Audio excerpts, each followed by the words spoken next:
Selamat pagi, salam kudus untuk kita semua, Bapak, Ibu, Saudara-saudara, dimanapun berada. Mari kita kembali bersyukur kepada Tuhan Yesus Kristus, Juru Selamat kita, atas pemeliharaan Tuhan kita dan kebersamaan kita sepanjang tahun yang lalu 2024, khususnya yang mengikuti pertemuan ibadah online yang kita lakukan dengan secara live streaming di pagi hari ini. Dan salam jumpa kembali di minggu yang ketiga ini, tanggal 19 Januari 2025. Tentu kami akan sangat menghargai dan terus menyambut dengan mengucapkan terima kasih atas partisipasi kita bersama mengikuti pemberitaan firman kasih karunia Tuhan saat ini yang akan terus berlanjut memenuhi harapan kita bersama untuk mengenali dengan lebih baik lagi ciri khas dari pengertian-pengertian tentang sikap fokus menghargai sikap konsisten pada kesaksian yang benar tentang kasih Kristus. Untuk itu, Bapak, Ibu, Saudara-saudara, mari kita berdoa minta pimpinan Tuhan. Kita satu hati, kita berdoa. Puji syukur dan terima kasih kami ucapkan, kami sampaikan kepadamu Tuhan atas pemeliharaan Tuhan pada kami pagi hari ini. Kami boleh kembali untuk melakukan kehendak Tuhan, memuji-muji, memuliakan nama-Mu, menaikkan puji-pujian kami yang menjadi persembahan kami sebagai ucapan syukur kami kepada-Mu Tuhan atas kasih Tuhan yang sungguh luar biasa, yang selalu menuntun kami, yang selalu menguatkan kami untuk menjalani hari-hari hidup kami, dan penyertaan Tuhan yang selalu kepada kami tiap-tiap pribadi lepas pribadi maupun keluarga lepas keluarga. Kami boleh rasakan Tuhan kasih-Mu pada hari-hari yang berlalu hingga sampai saat ini. Tuhan, kesehatan juga Tuhan anugerahkan kepada kami, sehingga kesempatan yang indah di pagi hari ini kami boleh kembali untuk beribadah kepada Tuhan, menaikkan puji-pujian kami lewat dua ucapan syukur kami persembahkan kepada Bapa. Itulah yang dapat kami perbuat Tuhan untuk kemuliaan bagi nama-Mu, dan kami mohon untuk kedepannya, untuk di hari-hari akan datang juga, Tuhan yang selalu memelihara kami, Tuhan yang selalu memimpin kami, Roh Kudus yang telah Engkau terikan di dalam hati kami, yang mendorong kami, yang memberikan semangat selalu untuk memberitakan firman Tuhan Yesus Kristus, di mana pemberitaan firman Tuhan ini memberitakan Yesus Kristus bukanlah batu sandungan. Itulah yang menjadi pembelajaran kami pada pagi hari ini, Tuhan.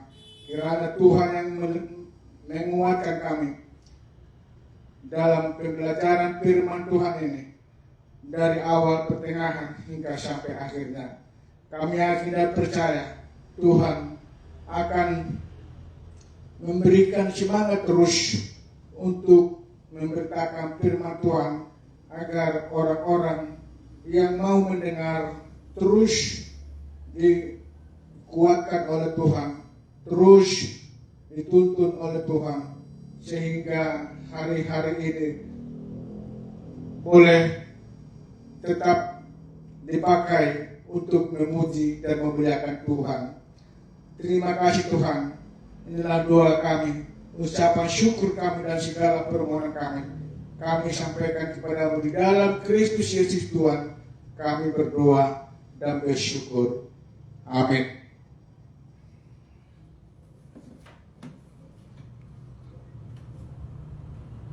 Sejauh ini Bapak Ibu, saudara-saudara,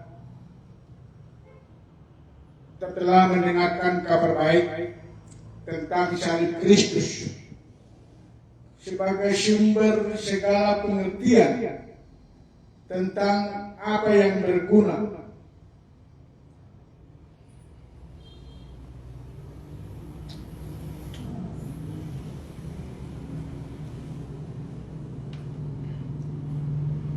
Tentang apa yang berguna dalam seluruh hidup kita di hadapan Allah. Bagaimana kita tidak boleh malu, tidak ragu-ragu, tetapi diperlukan ketegasan secara terbuka. Kita harus diketahui semua orang tentang apa saja alasan kita yang paling mendasar mengapa harus melayani Tuhan dengan konsisten. Bahwa pelayanan kepada Tuhan itu dipercayakan kepada kita bukan karena hasil usaha kita atau karena kesanggupan kita, melainkan karena kasih karunia Tuhan Yesus melalui kematian dan kebangkitannya. Kita percaya telah pasti diselamatkan sekali untuk selamanya. Oleh karena itulah tidak heran jika Rasul Paulus dalam 1 Korintus 1 ayat 18 mengatakan bahwa Injil adalah kabar baik yang di dalamnya bukan saja terdapat kekuatan Allah yang menyelamatkan setiap orang yang percaya, tetapi juga menjadi jalan kebinasaan bagi mereka yang memilih untuk menolak dan tidak mau percaya.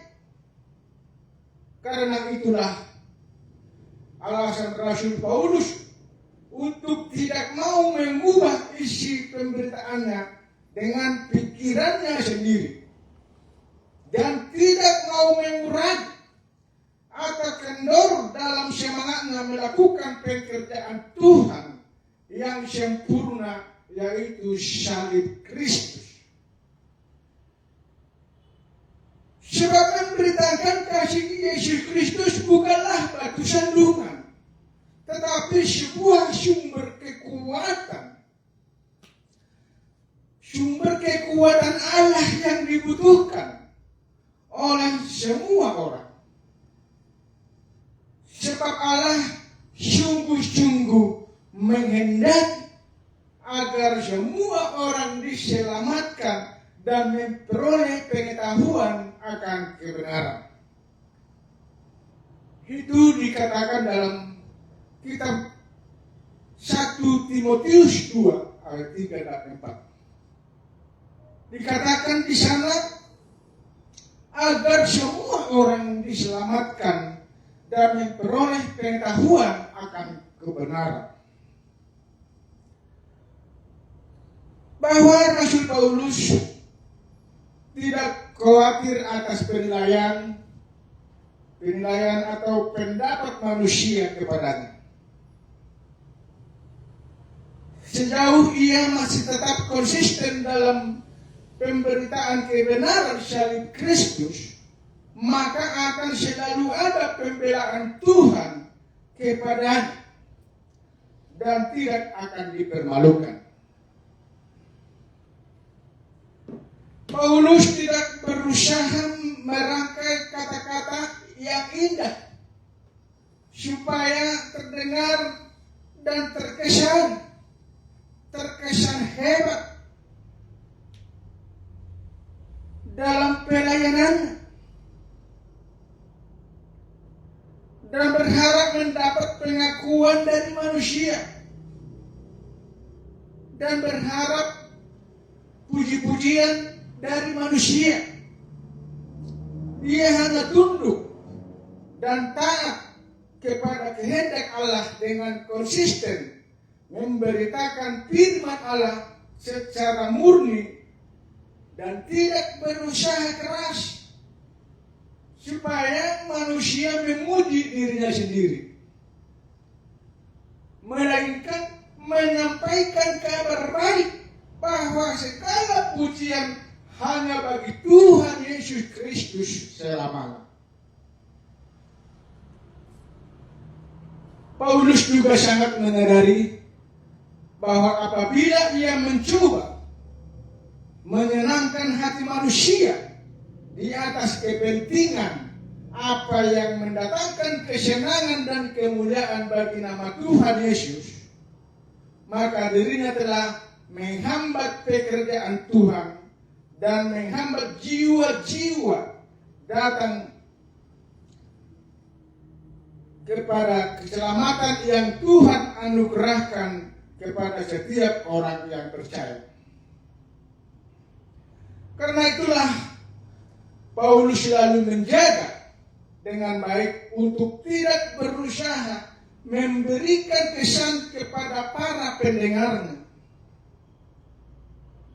bahwa ia sedang menawarkan agar orang-orang lain menerima apa yang ia usahakan sendiri, tetapi terus konsisten menawarkan berkat Tuhan yang berasal dari apa yang Tuhan Yesus telah ia kerjakan dengan sempurna di atas kayu salib sebagai satu-satunya yang terbaik dan bermanfaat bagi semua, bagi masa depan kehidupan manusia. Paulus tidak pernah ragu akan kasih Allah kepada dirinya. Dia mengetahui pembelaan Tuhan dalam hidupnya dan dalam setiap pelayanannya. Sebab Paulus memberitakan hikmat Allah dan bukan hikmat manusia. Bukan kebijaksanaan manusia, tetapi kebijaksanaan Tuhan. Satu-satunya yang diinginkan Paulus agar semua orang melihatnya dengan jelas. Paulus tidak ingin beritanya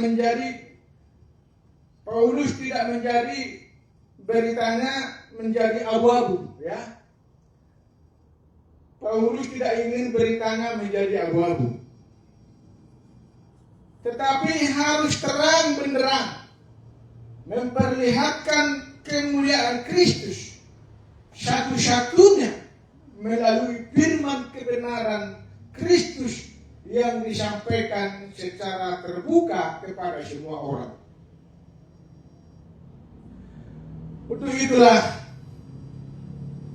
mari kita baca sekali lagi firman Tuhan sebagai dasar pemberitaan kita saat ini, yaitu dari apa yang tertulis dalam 1 Korintus .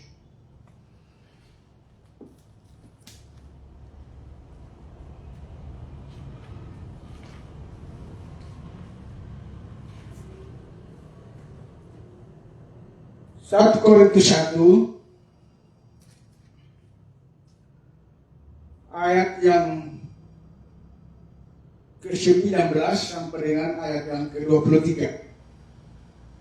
Baiklah Bapak Ibu Saudara-saudara, saya akan membacakannya dan Bapak Ibu Saudara boleh mengikutinya dan melihat pada Alkitab kita masing-masing. 1 Korintus 1 ayat 19 sampai dengan 23. Demikian firman Tuhan. Hikmat Allah dan hikmat manusia. Ayat yang ke-19. Karena ada tertulis, aku akan membinasakan hikmat orang-orang berhikmat dan kearifan orang-orang bijak akan kulenyapkan. Di manakah orang yang berhikmat? Di manakah ahli Taurat? Di manakah pembantah dari dunia ini? Bukankah Allah telah membuat hikmat dunia ini menjadi kebodohan?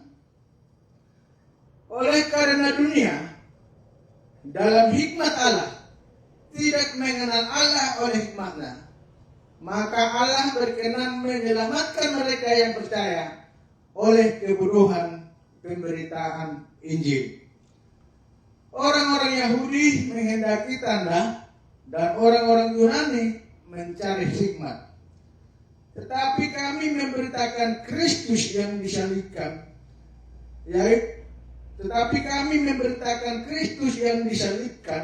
untuk orang-orang Yahudi suatu batu sandungan, dan untuk orang-orang bukan Yahudi suatu kebodohan. Demikian firman Tuhan. Bapak, Ibu, saudara-saudara yang terkasih dalam Tuhan Yesus Kristus.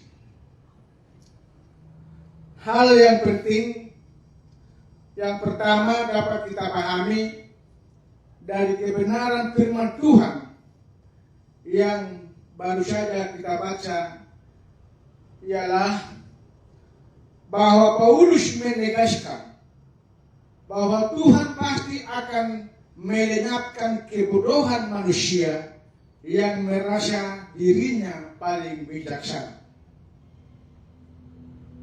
Sekali lagi saya sampaikan, Paulus menegaskan bahwa Tuhan pasti akan melenyapkan kebodohan manusia yang merasa dirinya paling bijaksana. Dengan mengutip Yesaya 29 ayat 14, Paulus menegaskan bahwa kebijaksanaan yang diusahakan manusia itu tidaklah kekal, tetapi hanya sifatnya sementara, tidak abadi, dan tidak akan bertahan selamanya. Tentu saja pertama-tama kita dapat memahami maksud daripada Yesaya 29 ayat 14 itu adalah ditujukan kepada bangsa Israel. Sebab mereka telah mencoba melakukan perlawanan kepada kehendak Allah dengan berusaha mendirikan kebenaran diri mereka sendiri di hadapan Allah. Maka tidak heran, Bapak, Ibu, saudara-saudara, Alkitab mengatakan bahwa sampai sekarang mereka masih dibutakan. Mereka tidak percaya salib Kristus sebagai jalan satu-satunya untuk memperoleh keselamatan mereka. Sehingga kita dapat memahami dalam sejarah Israel, mereka selalu menolak kebenaran Injil Kristus dan menjadi batu sandungan bagi bangsa-bangsa lain. Sebab mereka ingin mengandalkan kekuatan pikiran mereka sendiri dan bukan bersandar pada kekuatan pikiran Kristus Yesus, yaitu kasih karunia. Sekalipun kita tahu bahwa pada akhirnya di masa akan datang Allah akan memulihkan Israel sebagai umat kepunyaan Tuhan.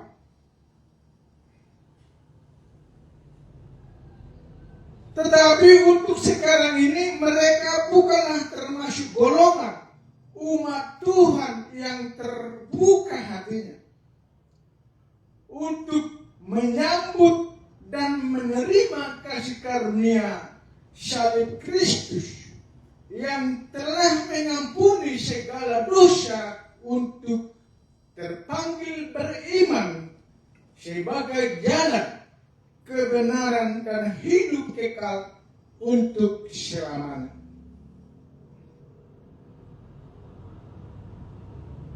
Hal yang kedua,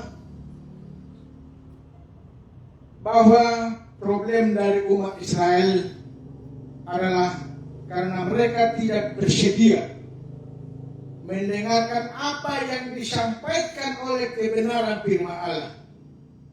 Tetapi mereka lebih senang membuka telinga mereka kepada cerita, dongeng-dongeng yang menyesatkan pikiran dan hati mereka sendiri.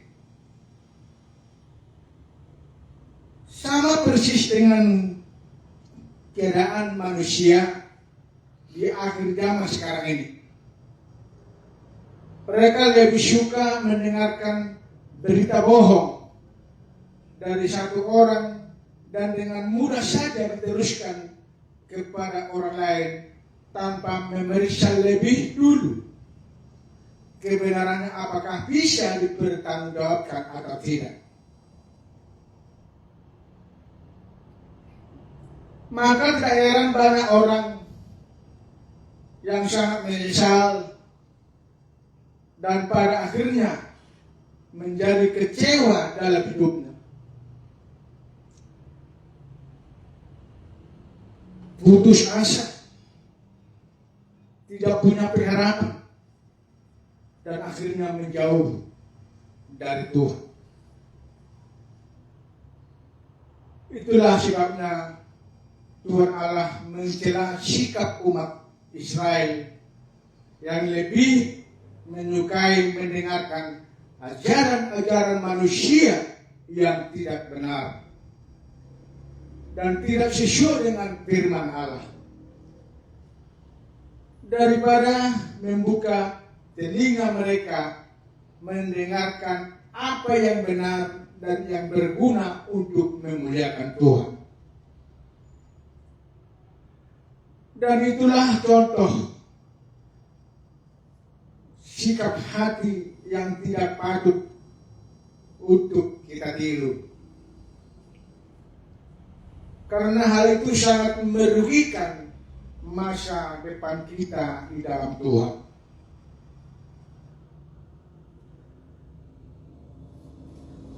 Dalam kehidupan manusia di dunia sekarang ini, Bapak Ibu Saudara-saudara,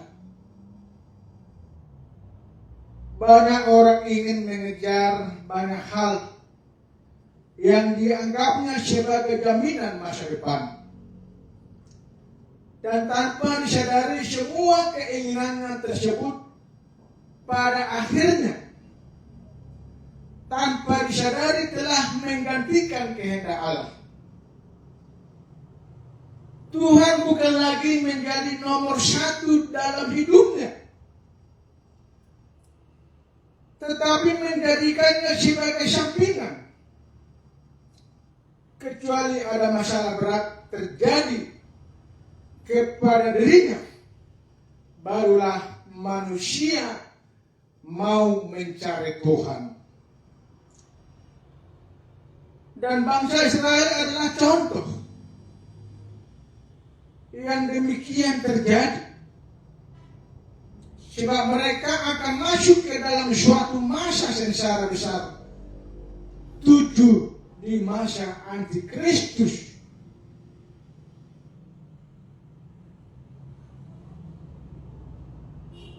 Yaitu yang akan datang nanti. Dan dengan sangat menderita, Israel akan berseru-seru kepada Tuhan, meminta pertolongan. Tetapi ketika Tuhan memberi mereka kesempatan untuk beribadah kepadanya, mereka tidak peduli. Hal ini semakin menarik ketika kita membaca lebih dalam lagi apa yang firman Tuhan tegaskan yaitu yang di ayat 20 dikatakan, di manakah orang yang berkhidmat? Di manakah ahli Taurat? Di manakah pembantah dari dunia ini? Bukankah Allah telah membuat hikmat dunia ini menjadi kebodohan?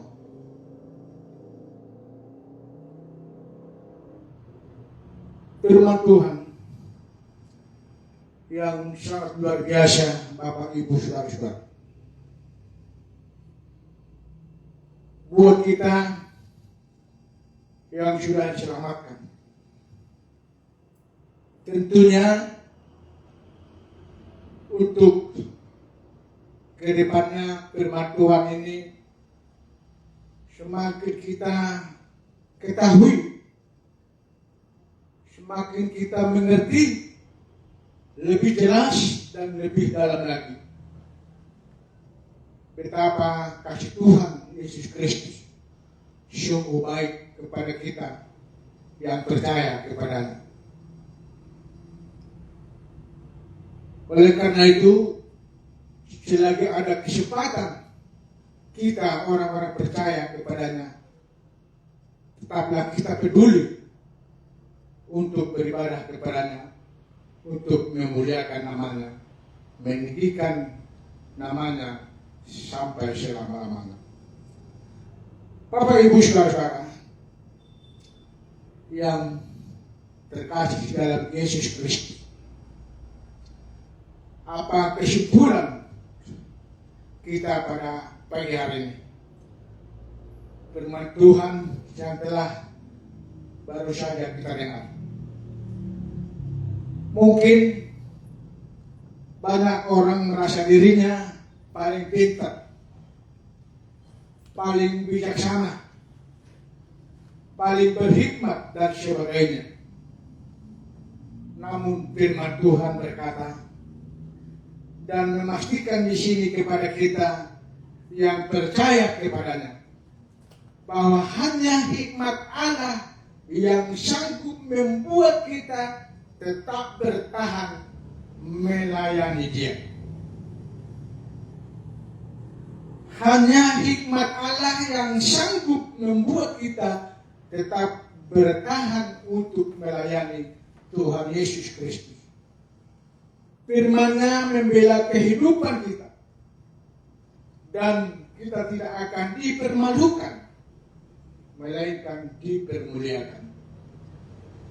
Tetapi semua hikmat manusia yang menolak salib Kristus akan dibinasakan oleh Allah dan akan berakhir dengan sia-sia.